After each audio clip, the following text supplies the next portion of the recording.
Olá pessoal, bom, nós vamos começar agora, né, então a apresentação referente à apostila de número 2. Aqui eu só vou trabalhar o setor A. No setor A, basicamente, a gente trabalhou com a equação geral do gás ideal e a equação de estado de um gás ideal, né? Como a mistura gasosa, densidade, não foi passada para todas as unidades, então nós vamos diretamente ficar mais focado nessas 4 primeiras aulas. Então vamos lá.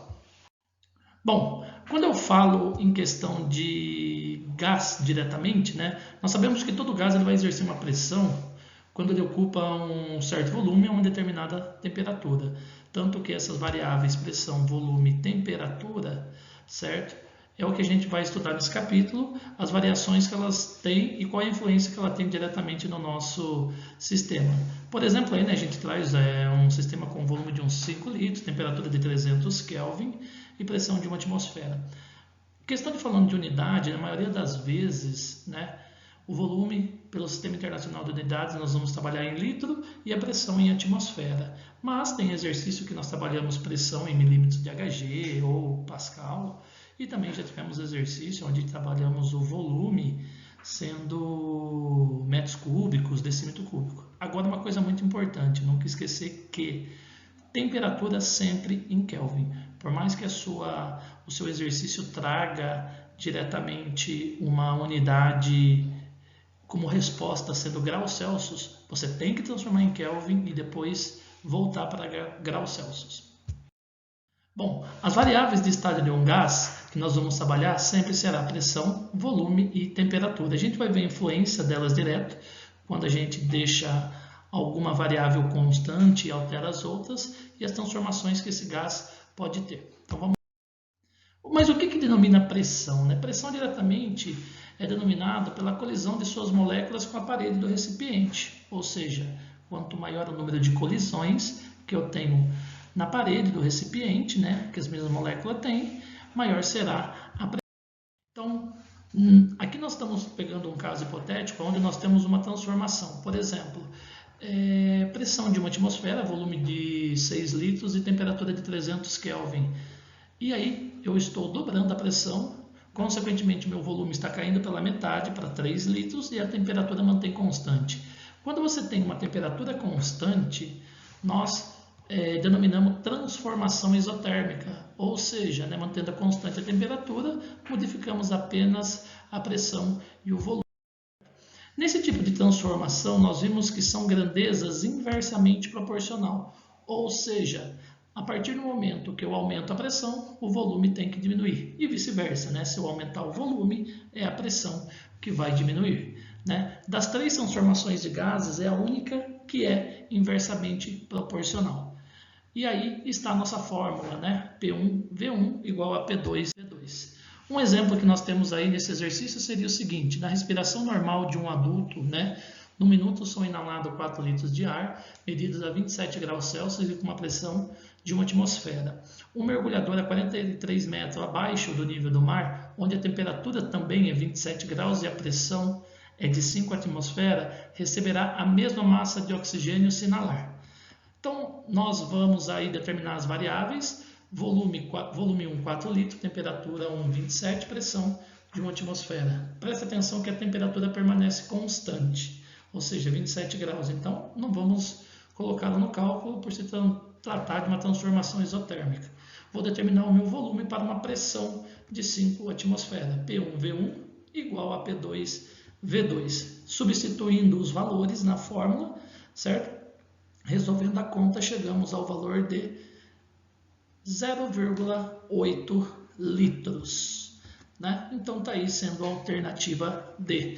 Então lembrando que quando eu tenho temperatura constante, transformação isotérmica.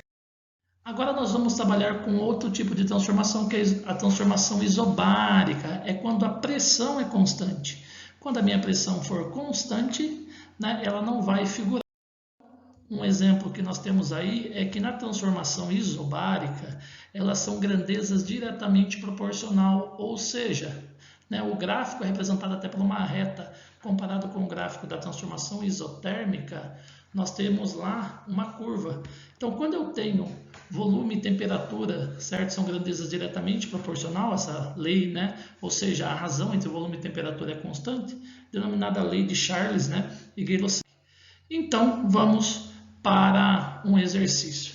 No diagrama, né, de pressão e temperatura baixa, uma certa quantidade de gás ideal evolui do estado inicial A para o estado final B, conforme a figura. E ele pede a razão, né, de VA sobre VB. Então vamos lá, né? Pela fórmula, nós sabemos que quando eu tenho uma transformação isobárica, V1 sobre T1 igual a V2 sobre T2, substituindo os valores, né, que o exercício me passou diretamente, eu tenho que, para um volume A, eu vou ter uma temperatura A, para um volume B, eu tenho uma temperatura 2 vezes TA. Né?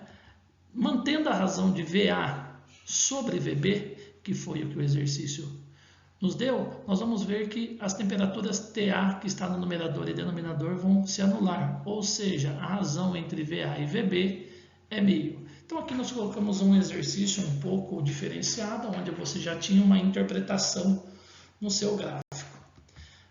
E indo agora para a última transformação, que é a transformação isocórica, ou também chamada de transformação isovolumétrica, onde nós temos o volume constante, certo? Então, se alterar. Também são grandezas diretamente proporcional, e o gráfico, você pode verificar que nós temos o gráfico que é uma reta, né?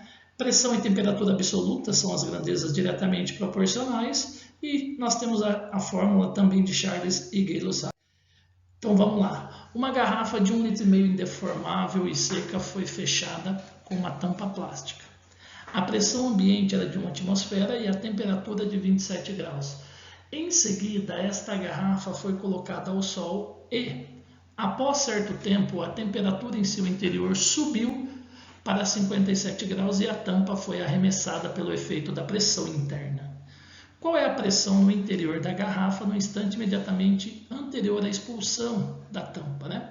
Então, as variáveis que eu vou ter: volume 1,5 litro, pressão 1 atmosfera, temperatura de 27 graus, temperatura 2, 57 graus. Qual vai ser a pressão? Se tratando de uma transformação isovolumétrica, nós não vamos levar em consideração o volume no nosso cálculo. Né? Transformando 27 graus Celsius e 57 graus Celsius em Kelvin, ou seja, somando 273, eu tenho T1 sendo 300 e T2 330. Substituindo na fórmula P1 sobre T1 igual a P2 sobre T2. Substituindo os valores, nós temos o seguinte valor para a pressão final, aproximadamente aí 1,1 atmosfera. Então notem que trabalhar com esse tipo de transformação não é nada difícil, tomar cuidado com as unidades que a gente está trabalhando. E nós também existem as transformações em que todas as grandezas, tanto temperatura, pressão e volume, sofrem mudanças nos seus valores, né, simultaneamente.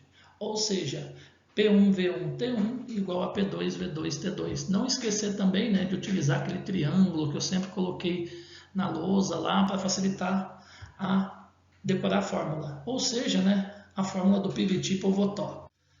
Então vamos pegar um exemplo, né, que um gás ideal confinado inicialmente a uma temperatura de 27, com uma pressão de 15 atm e volume de 100 litros, sofre diminuição no seu volume de 20 litros e um acréscimo em sua temperatura de 20 graus Celsius. Ele pede qual a pressão final. Atenção, temperatura inicial 27, pressão inicial 15, volume inicial 100. O volume final ele fala que sofre uma diminuição de 20 litros, então é 100 menos 20, totalizando 80. E a temperatura um acréscimo de 20 graus, então cuidado nesse tipo de exercício. Lembrando de transformar, né, as temperaturas em Kelvin, então eu tenho a T1 300 e a T2 sendo 320, substituindo na nossa fórmula do PV-T-Povotó, P1, V1, T1 igual a P2, V2, T2. Substituindo os dados, chegamos ao valor de 20 atm. Bom, dessa maneira nós encerramos, né, a explicação aí da equação geral dos gases ideais. Prestem atenção, no caso, nos tipos de transformações que você tem. E não esquecer que quando trabalhar com temperatura, obrigatoriamente sempre em Kelvin. E agora nós vamos, também utilizar a fórmula da equação de estado de um gás ideal. Não esquecendo que nas condições normais de temperatura e pressão, de algumas unidades, por exemplo, um gás exerce uma pressão de 1 atm ou 760 ml de Hg, ele está submetido a uma temperatura de 0 graus Celsius ou 273 Kelvin. Nestas condições, 1 mol de qualquer gás ocupa um volume de 22,4 litros. Certo? Isso daí são constantes, são dados que obrigatoriamente o exercício não precisa trazer. O aluno tem que saber. Então, para o próximo exercício, a próxima matéria em si. Aqui nós vamos trabalhar agora com a influência direta da massa do gás. Certo? A partir do momento que eu tenho uma massa do gás, eu vou ter que determinar qual é o número de mols dele. Então, nós vamos ter a fórmula A, PV igual a nRT. Antes, nós temos que pensar que nessa fórmula nós vamos ter um valor R, que no caso é uma constante universal dos gases. Essa constante universal ela vai depender do tipo de pressão que você tiver. Também por ser constante, os exercícios, na sua grande maioria, eles trazem, mas caso ele não traga esse dado, o aluno diretamente tem que saber. Então, por exemplo, podemos calcular o seu valor considerando-se um dos estados dos gases.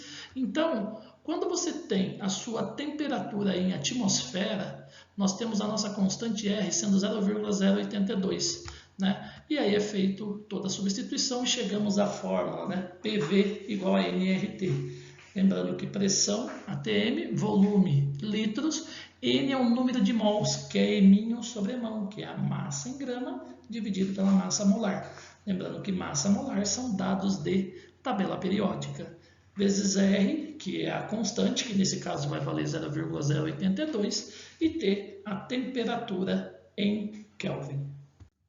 Então, para que a gente possa, no caso aí, mostrar melhor para vocês, um extintor de incêndio contém 4,4 kg de CO2, o volume máximo de gás liberado na atmosfera 27 graus e pressão de 1 atm é em litros. Dados, ele deu a massa atômica do carbono e do oxigênio. Então, primeiramente, eu tenho que vou colocar os dados que o exercício me fornece. Como eu vou determinar o número de mols, eu preciso que a minha massa esteja em gramas. Então, 4,4 kg é 4.400 gramas.